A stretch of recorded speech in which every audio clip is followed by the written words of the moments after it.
What's going on, everybody? It's your boy, Mr. Two-Time, bringing y'all another banger, another mosh pit episode, dog. We had a crazy weekend in college football and in the NFL. Michigan ended up beating Ohio State. I don't think Ohio State's going to the Final Four. My prediction was Michigan was going to win anyway. So right now, my Final Four predictions are looking right. If you haven't seen that video yet, go click on our last video. That's where I discuss my Final Four predictions, college football playoff, championship predictions, all of that good stuff. Today, I'm going to talk about my Dirty Birds. It's a special episode because I get to brag upon my Dirty Birds. And I don't know, bro. Like, I'm still in, like, cloud nine, dog. Like, I'm still hella turned up, bro. Yesterday was, like, a crazy game. It was a statement game. And this is, like, it was a good vibes all around. And I can't wait to go into the recap and dive into this game. And before we even get started, bro, please hit that like button, hit that sub button, dog. Let's take this to the freaking top. Also, I'm going to be discussing if I'm the Cardinals or the Bears, am I trading away Justin Fields or Kyler Murray for Drake May and Caleb Williams? That's coming later in this video. Let's not waste any more time, dog, and let's get right into it. So yesterday, we had Hate Week, and it was against our biggest op, the New Orleans Saints. The New Orleans Saints came to visit at ATL, and I'm not going to say a lot of people did pick the Saints. Like, when Derek Carr first came to the division, I'll never forget this, bro. Because I'm in a lot of group chats. I talked to a lot of people. The day Derek Carr got traded to the Saints, or got released and signed to the Saints, I should say, everybody texting in the group chat, the Saints won the division. They got the best quarterback in the division. I got the Saints winning it. And I was like, bro, let's wait a minute because free agency hasn't started yet. And I even have a tweet from the day that they signed him. And I was like, everybody thinks Derek Carr is going to come into New Orleans. And just because he came from the AFC with Mahomes and Herbert and Russell Wilson, everybody thought he was going to come to the NFC South and automatically be the best quarterback there. And I was like, bro, y'all forget. Derek Carr has been in the league for like 10 to 11 years, bro. He's only been to one playoff game and played in one playoff game. And he lost. In 10 years, dog. 10 years. And last year, he had the best wide receiver in the league in Devontae Adams. He had the leading rusher in the league in Josh Jacobs last year. He had Hunter Renfrow, a top 5 slot receiver, and Darren Waller, a top 5 tight end. Yet he went 6-11 and got benched for Jarrett Stidham. You see what I'm saying? So, but like, he got traded to New Orleans. Everybody's like, oh, he's a missing piece. He's going to take the Saints over the top. Now, I'm not a Saints fan. I never cared to be a Saints fan. I don't like the Saints at all. But here's where I always said, bro. They're not going to win, and they're going to stay average like this for a long time if they don't rebuild. Their franchise doesn't want to rebuild for some odd reason, and they feel like every year they can win a championship. I'm not saying that they can't, because I feel like, obviously, I hate the Saints with all my heart, and it hurts me saying this. But if they had like somebody like Drew Brees, they could have a 10 to 12 win season. But they don't have Drew Brees. They have Derek Carr back there. The man's average. I'm going to get deeper into that as we go later into the video. So, like, everybody, like the Saints, they don't want to rebuild. So what do? They think that they have a championship winning team, and they signed Derek Carr to a $150 million contract. At the time, even though I hate the Saints, I said that's a bad idea because what has he done to earn that contract? You paid him that money and you're stuck with him for 3 years, and you think Derek Carr's going to get us over the top. We finally have a quarterback. Okay. I said, we going to see. And throughout the whole offseason, I heard Desmond Ridder's the worst quarterback in the division, which is, people can argue because he does have a turnover issue. But I'm going to get later into this. I'm going to get, like I said, this is a long video. So, like, I'm going to have time to discuss all this. All offseason, I heard Desmond Ridder's the worst quarterback in the division. We're going to be dead last. Derek Carr has a division on lock because they finally have a quarterback and that their team is good.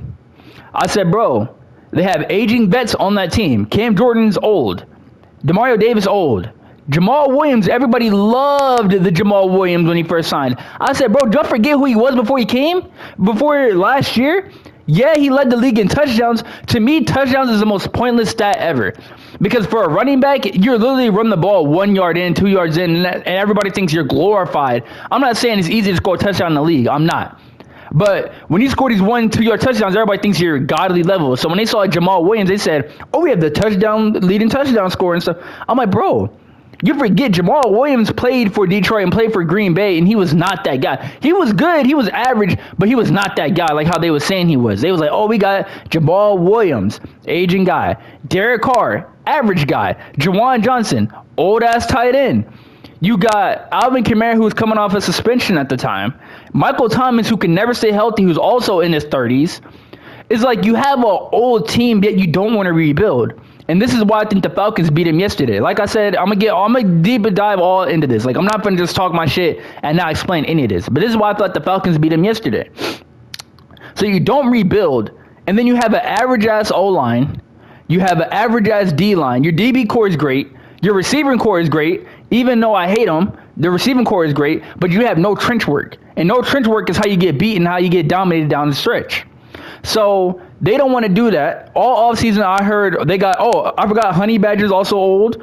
I don't mean Marcus May's old. Like, they have old players and they don't have any youth to the team. Like, they don't want to rebuild. They feel like, I was talking to a Saints fan today, and he said, they have the same exact team from 2015 or 2016 when Stephon Diggs had that catch on him. And they felt like they could still make a run at a championship. I said, bro, that was 5-6 years ago. If you had that same team from 5 to 6 years ago, bro, that is over with. That championship run is done. Let it go. Time to start fresh and rebuild. They don't want to do that. And now they're stuck with Derek Carr for the next 3 years, and he's playing average. So now it's time to really deep dive into this situation. Now, I'm not saying the Falcons are 17-0 because we're not. I'm not saying we're the best roster in the league because we're not. I think we underperformed as a team as well. I feel like there's a lot of games that escaped us, like the Washington game. Who else did we play this year that we lost to? We lost to Washington. The Vikings game, we should have won that game. The Titans game, should have won that game. And the Cardinals. All 4 of those games out of the 6 losses, I think that we was favored to win and we should have won, but we didn't. So I'm not going to sit here and talk like we're the Dallas Cowboys or the Philadelphia Eagles because we're not. And honestly, I love my team to death. I got to be realistic here. I think we're going to win the division, and I think we're going to get stomped out first round by Dallas at home. I don't have a problem with that. My whole goal this year was just to make the playoffs because we're showing strides that we're getting better as a team. If we don't make the playoffs, to me, that's a failure. I don't expect us to be a Super Bowl contending team because I don't think we're ready for that yet. But I do think that we're a playoff team. And as long as we make the playoffs, that's all that matters to me. And that's the only thing I care about. So if y'all don't know, I don't think a lot of y'all watch Falcons games like how I do. And a lot of y'all look at the box scores. So I'm going to break down every division game and why I think that we're the best team in the division. First game of the year, we played the Carolina Panthers. They scored 1 touchdown. It was a score I think was 24-10 on top of my head. They scored 1 touchdown. We dominated them throughout the whole game. It looked like we could have dropped 30 on them. Bijan had that crazy juke. We were just flowing as a team. I didn't see one time that the Carolina Panthers could mess with us. Honestly. We dominated them. I thought, okay, the way that we played Carolina week 1, I think that we're going to sweep them. A lot of people think that we're going to split. I think we're going to sweep the Panthers. Now we get to the Bucs game. The Bucs game, everybody's going to look at that box score and think, oh, that game was very close. The Bucs, you're not going to be so lucky next time. Here's why I have to rebuttal that. If you watch that game shouldn't have been as close as it was. And I'm going to say this like multiple times in this video. We had the opportunity to drop 30 on the Bucs. Believe it or not. I'm not even going to say anything. Go watch that game and you let me know if that game was equal or not. I think that our youth, our strength, and our just overall dominance and coaching outplayed Tampa Bay that day. Baker had some good throws. Mike Evans had that touchdown, right? He had that deep ball on AJ Terrell. They didn't score a touchdown after that the whole game until like late in the fourth quarter. And that was because we let them in the game. If you go and watch that game, Desmond Ridder had 3 fumbles that game. He had the red zone turnover when we was I think the score at that time was 7-7 or 10. It was something tied. I think it was like 10-10 at the time. We was right before the half. He fumbles the ball. They scoop it up, and we go into half tied. We could have went up 13-10, but he fumbled the ball. Whatever. Then later, he fumbles the snap at the 1 yard line, about to go in the end zone. He fumbles the snap, and they dive on it. That's another opportunity. So I'm just going to do the math in my head. Let's just say it was a 10-10 game before that fumble before the first half. That would be 13-10 because we were about to kick a field goal right after that play. 13-10. Then we get the fumble at the 1 yard line. They didn't do any of this. It'd be different if they caused these fumbles. They didn't. We fumbled on our own. So like the fumble at the 1 yard line, he fumbles a snap under center at the 1 yard line, about to score. If you count that in, that would be 20-10. 20-10. Then let's count in the touchdown that Desmond Ridder ran in. I kid you not. Tell me if I'm lying, bro. Go watch the game. Ran it in the end zone. Literally about to cross the plane. But he slows up because he thinks he scores. And Antoine Winfield, luckily, tips the ball out his backhand or tips the ball out his hands and fumbles it. Right as he crosses the goal line. If he has the ball in the other hand or if he sprints through, because he learned his lesson. I'm going to get into that. He learned his lesson because now he sprints through and has the ball in his other hand. He don't play that no more. He scores that, I think I'll be at 27-10. Plus the Younghoe Koo field goal at the end of the game. So that'd be 30-10. Plus, and then they scored at the last play. So it'd be, I think the final score, the final score was 17-16 us, maybe 19-16 us. I can't remember the top of my head. I just remember we won by a field goal walk-off. Add their touchdown to that, I think we win 16-17-30. My eyes. And y'all can say, well, you can't just do that side because a bunch of ifs all around the world. I understand that, but like if you watch that game, we dominated Tampa Bay. Like I didn't think one time that Tampa Bay was like better than us. And a lot of people think because they got that damn skull on their helmet that they're unbeatable. They had Tom Brady, that they're this and that. They're not. I didn't see one time that they was better than us. And honestly, I think we beat them because of our youth. Tampa Bay didn't want to rebuild, and our youth beat them. They couldn't hold guys like Bijan didn't even play that game. He had a migraine. It was Cordell Patterson and Tyler Algier and Drake London, and our defense literally being youthful and coming out on top and beating them. So we beat them. We're 2-0 in the division. Then we have a bad stretch, whatever. Now it's the Saints week, hate week. The Saints are coming fresh off a bye. So are we. We're both coming off fresh off a bye. So I don't want to hear no excuses. Fresh off a bye, hate week at Atlanta. First drive, they're driving down the field 3-0. And then their defense is really good. I'll give them that. Their defense is what this says it is. They stopped us, and they're driving down the field again. Jesse Bates in the red zone picks it off 92 yards to the crib. 7-3 us. After that interception, after that pick six, I was like, okay. At first, I thought it was going to be a long game because they're driving down the field on us really easy, and we can't get the ball moving. So I'm thinking in my mind, okay, it's about to be a long-ass game. We got to really come out. After that pick six, I never looked back and said, this is going to be a game. Because I felt like we was better than the Saints the whole time after that. The defense came back flying. Our energy, our youth came into effect and came into play. Our rookie Matthew Bergeron was blowing their guys off the ball. We had Chris Lindstrom, our whole O-line played so great in the run game yesterday that Bijan had 90 yards. Ridder looked great yesterday. Besides the two picks, because he did have those two picks. Take away those two picks and watch that game. He was escaping sacks. His read wasn't there, taking off running. Cordero came in, had some great runs, brought in some great energy, running people over like how he always does. Tyler Algier being the human bowling ball in the fourth quarter, hanging onto the ball, being clutch. Drake London had some spectacular catches yesterday. He had one over the middle with Pete Warner in coverage. You could tell. I'm sorry, if this is my allergies. You could tell that the youth came into play. Because I understand everybody needs vets on their team. You need vets because if you don't have vets on your team, you don't have no establishment and you have no, structure. So I'm not going to say you don't need vets. But when your whole team is full of vets, when you play against a team that's youth and hungry and has more energy, that's when it comes into play. Yesterday, Cam Jordan looked like he didn't even look like Cam Jordan played yesterday, and he was out there the whole game. He didn't make one tackle, not one sack. He couldn't catch Bijan and Tyler Algier running on the outside. He wasn't making those big sacks, or he wasn't having those sacks where he was doing that racks on rack celebration. He had none of that yesterday. And you could tell Demario Davis got worn out too from trying to come up and tackle Bijan and tackle Cordero and tackle Tyler. You can tell that Demario Davis is worn out. Now, Honey Badger had a great game because he had two picks. He was reading all over the field. But you could tell our youth started to kick in. And The one thing I will say is that I love playing Derek Carr. I was so happy when Derek Carr came back over Jameis, because the thing about Derek Carr is Derek Carr plays so conservative compared to Jameis. And what Jameis plays is a dangerous game. It's good and it's bad, but Derek Carr plays conservative. Like, he's not going to trust his receivers. If there's one people, or if there's like one person, two person, and they're smothered, he's not going to trust the receiver to make the play. He trusted Chris Olave in that one deep ball over Jeff Okudah, but Jeff Okudah wasn't looking. Like, he's not going to trust it, and he trusted Taysom Hill, I guess, on that D offer play. But other than that, he didn't really trust his receivers.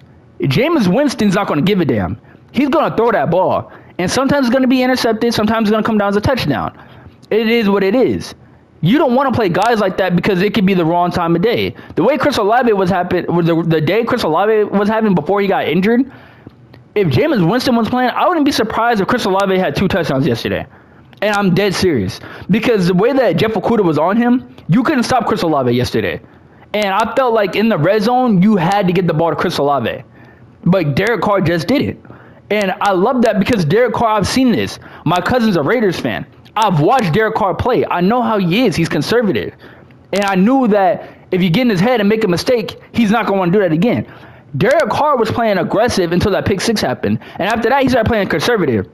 He had that jump ball to Taysom Hill. He had that deep ball to Chris Olave. He had those. But before that pick six, after that pick six, that changed everything. There was no more of those deep balls going. There's no more of those 50-50s and none of that. Because he was too afraid to throw another interception because Jesse Bates is lurking. And they tried, and then we took out Chris Olave yesterday. And we took out Raheem Shaheed. Yesterday, we was bullies yesterday, and we was dominant. That's why when Saints fans try to say, oh, we didn't have anybody, y'all didn't go into that game not having nobody. We took y'all out. And that was just pure energy and pure youth and pure, we wanted more than you. We're hungry. Y'all are vets. Y'all are old dogs. We're going to shoot the dog and take him to the shed. We're going to take the dog to the shed and shoot him in the head. That's what we did yesterday.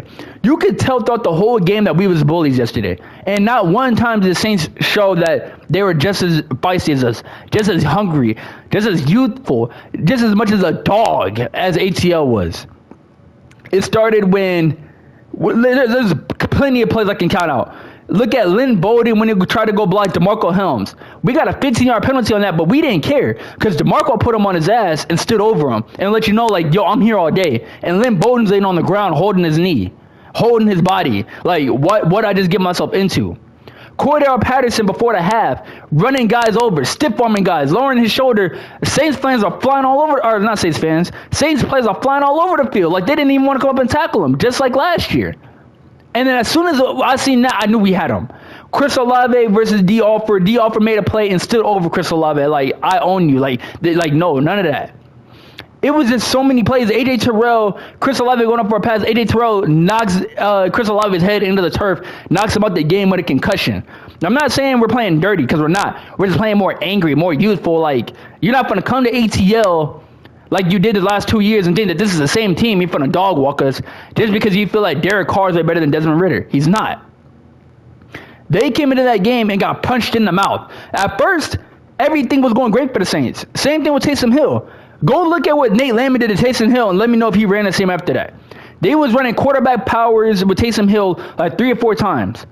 As soon as Nate Landman came and stuck his helmet in Taysom Hill's like hand and like lifted him up off his feet, Taysom Hill did not run the same after that. After that, he was fidgeting, getting hit behind the line, getting stuff, fumbled the football at the wrong time. In the red zone to go score a touchdown, he fumbled the ball because he's so worried about getting hit. Just fidgety, don't want to get hit. And after Nate Landman hit him, and after that, like the next 2 quarterback powers, because they ran like 7 yesterday. I'm not lying to you. They ran like 7, 8 quarterback powers with Taysom Hill. After Nate Landman stuck him like that, he never ran the same. And that's all it took. Just fear, just youth, just a dog, like dog eat dog world. You are not going to come in ATL and we are going to hit you in the mouth. And it started early. And we took out Raheem Shaheed. We took out Chris Olave. Taysom Hill got up slow. Juwan Johnson got taken out. Eric McCoy, our Ramchecker, somebody got injured on the O-line. we were just knocking their helmets off all game, and I felt like there was nothing they could do with us. And I feel like that's why I feel like we're the best team in the division. I'm not saying we're 17-0, and I'm not saying that we're gonna go win the Super Bowl. But in this division right now, we are the best team, and I did not feel like one of those three teams was anywhere close to us. None of those three get in here. In all honesty, I'm gonna say this. Atlanta should have put up 30 on the Saints yesterday, if I'm being honest with you. I didn't want to say this because I already said it earlier with the Bucs game. We could have dropped 30 on them too. And I don't want to hear all the Saints could have dropped just as many. No, they couldn't, because they got to the red zone and they didn't score. Their field goal kicker came out. We made mistakes. And I know it's a bad thing on Desmond Ridder, because Ridder is the one that's making those mistakes. But, like, he fumbled, I think, twice. He threw a pick in the end zone. So the score yesterday was 24-15. Right before the half, he throws an interception. If he doesn't throw the interception, the score, we'd kick a field goal. So that would probably be 27-15. And then he throws another interception. I think the score would be 27? No. Oh, we went for it on fourth down in our own red zone instead of kicking a field goal. That's how I got 30 in my mind. Because those are 2 points those are 2 chances at getting a field goal to be 30. And if I'm being honest, if we would have scored a touchdown before that red zone, before that interception, before the half. Let me stop stuttering so it makes sense. The score is 24-15. If you count in Honey Badger's red zone INT at the 2-yard line, if we go score that touchdown, that is 31-15, but if you want to say they hold us to a field goal, that'd be 27-15. Let's say we add that touchdown, and then we kick the field goal instead of going for it on our own end of the field. That'd be 34-15. If you don't want to be that'd be 30-15, I think, if my math's correct, because 24-27, yeah, so it'd be 30-15. And that's what I get out of. I don't like doing the what ifs, because a lot of people say that and like, oh yeah, like everybody says. But like, I just feel like if we just did stuff differently, the game wasn't that close. And honestly, the game felt like we won 30-10. Because every time their field goal kicker came out there, it gave them less confidence. And if you watch the game, the kicker was getting more and more and more and more close to the pole. The kicker scored 4 field goals, 3, 6, 9, 12, 15. Yeah, so 4 field goals. And every single time he hit the field goal, it got closer to the pole, closer to the pole, closer to the pole. And then the kick to go put the game within, I think, 8 or 9. I think it was within 7. No, within 7, because they lost by 11. So the game to put them within 8, he misses the field goal to put them within 8, and that's the ball game. You see what I'm saying? It just took a toll out on them. And I feel like as a team, I feel like we're the best team in the division. Because of our youth and because of our hunger and because of we don't want to lose, and we're brutal, and like we're going to come and hit you in the mouth. And we brought that swagger. Jesse Bates brought that swagger. David Onyemata brought that swagger. We bring swagger. Caden Ellis brought that swagger. If you look at Caden Ellis played his best game as a Falcon yesterday. Former Saint. Knows he was playing New Orleans. No, New Orleans is coming to our town. And he played like a man possessed. Like, you should have signed me. You let me walk, I'm going to show you. And go look at how much he was all over that field yesterday. Playing like a man possessed. And that is why I feel like we're so much better in our division than other teams. Other teams don't want to rebuild. The Panthers are 1-10. They're just starting to rebuild, but no first-round picks. Nobody's worried about the Panthers. They're the worst team in the league. The Bucs are old. We can use our youth to beat them. We already did it. And I feel like the next time we play in Atlanta, we could drop 30 on them. In New Orleans, it might be a different game, because they're going to be like, okay, we can't get bullied like that again, and we can't get pushed around like that again, especially in our house. But I feel like we can beat them in New Orleans too. Honestly, I think that we can beat them in New Orleans. They showed no team in the division showed me that they could compete with us. Straight up. I don't care if we're 5-6. I don't care if I talk like we're the Eagles. If you go watch all 3 of those games, no team looked like they could compete with us. We looked stronger, hungrier, faster, deadlier, more of a bully, brutal, ready to come hit you in the mouth, take no prisoners. And that's exactly how they played yesterday. And my expectation for the rest of the NFC South, like for us for the rest of the year, we have the Jets coming up And then I think we have the Panthers, and then we have the Bucks. And then if I'm not mistaken, we have the Bears, and then we have the Colts, and then we have the Bears, and then we have the Saints. In reality, I don't want to say we're only going to lose one game, but I would expect us to only lose one game and go 10-7. Like, I expect us to beat the Jets and Tim Boyle this week. I expect us to beat the Panthers. I think that we can beat the Bucks. I don't think I know that we can beat the Bucks. I'm not going to sit here and say we are, but the Bucks game would be pretty tough, but I think that we could get them. The Colts, they just beat the Bucks, but I think that we could get Indianapolis, and then Chicago, and it would be in ATL. Chicago would be a little harder because it's in the Windy City, but it all depends on how they're looking, because it'd be like the final game of the year, and I don't know if they'd be like tapped out damn near. If they're not, so that could be a tough game, but we could win in Chicago, and then we'd go to New Orleans.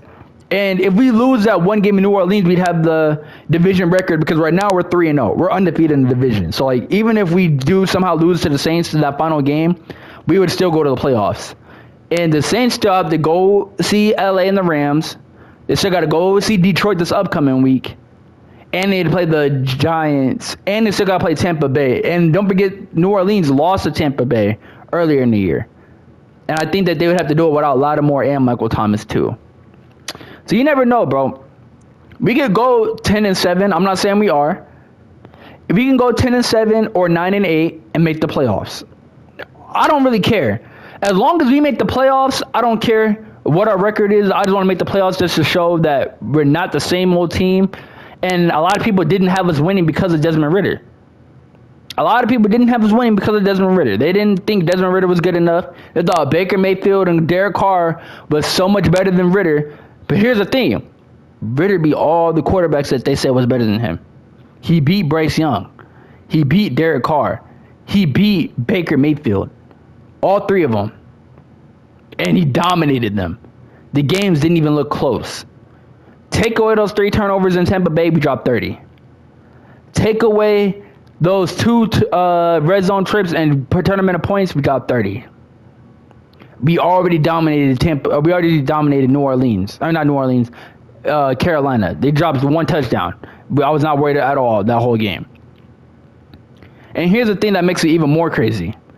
In those 3 games, Carolina scored once, Tampa Bay scored once, and then later in the fourth quarter scored again. So that's 3 touchdowns. And the New Orleans scored 0. So in 3 division games, we gave up 3 touchdowns. And we could have dropped 30 on them. Think about that.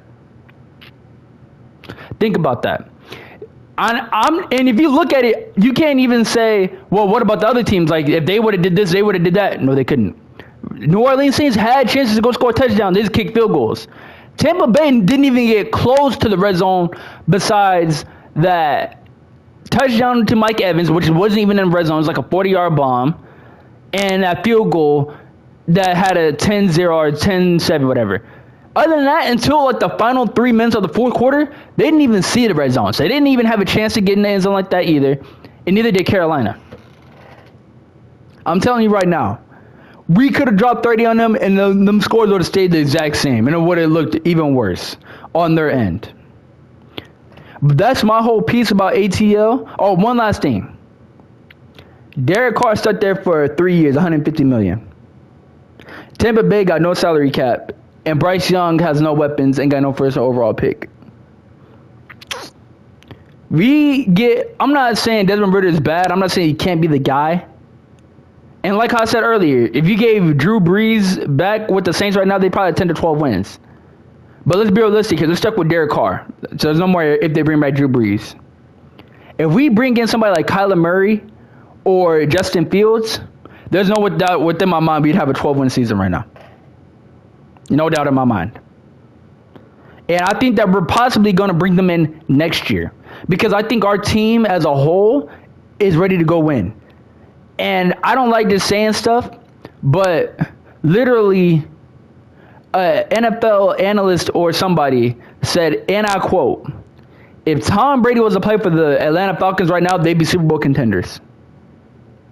And that's not me saying that. That was like an NFL analyst saying that. And personally, I think that's true too. We have the defense, we have the young weapons, we have the O-line. The only thing that we're missing right now from being a Super Bowl contending team, I love Ritter, I think he's a gamer, is our quarterback and one dominant male alpha edge. If we would have got Chase Young, Montez Sweat, or Brian Burns in the edge, and then had like a Kyler Murray at quarterback, we'd be Super Bowl contenders, and it wouldn't even be close. It wouldn't even be close. And I feel like in the upcoming offseason, if we address that and go get like a Kyler or a Kirk or a Fields, and then go bring in like another edge rusher like Brian Burns is a free agent after this year, go bring in Brian Burns because he doesn't want to be in Carolina. There's going to be a big chance. There's going to be a good chance he doesn't re-sign with Carolina, in all honesty. So go bring in like a Brian Burns, but a healthy Grady Jarrett coming back and a healthy Troy Anderson. This team can do wonders, man. They can do wonders. Our team is ready, but our quarterback isn't just there yet, and our play calling could be better. And I feel like next year Arthur Smith's going to give up his keys to play calling. We haven't reached our ceiling yet. The Saints, they're not getting no better. They're going to keep that same old-ass team because they don't want to rebuild. They're low in cap. Excuse me. They're very at the bottom in cap, so they're not going to go sign a Brian Burns. They're not going to go sign a Jesse Bates. They're not going to go sign a big free agency like T. Higgins in the offseason. They're not going to go do any of that. They're going to stay with that same damn team and be average as hell and go win 7, 8 games. Carolina just went 1-10. I doubt they're going to flip the switch in one season. And then the Tampa Bay Buccaneers have no cap like that either. You see what I'm saying?